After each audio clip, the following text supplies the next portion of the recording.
will be uniquely yours, and that is something to celebrate.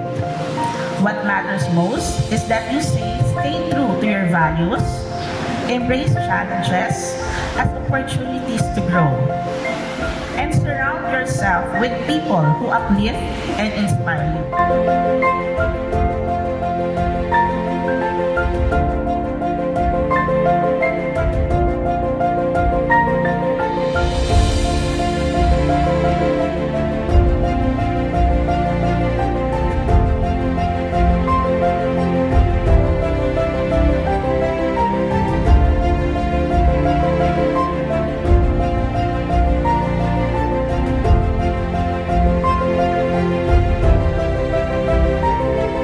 Walang limit ang ating mga kakayahan.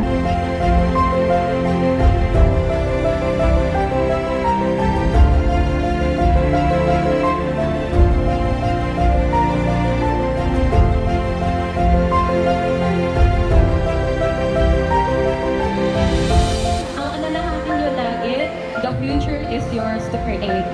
Each of you has unique talents, dreams, and strength that the world needs. Don't let fear or doubt hold you back. Instead, approach every challenge as an opportunity to grow and every setback as a stepping stone to success.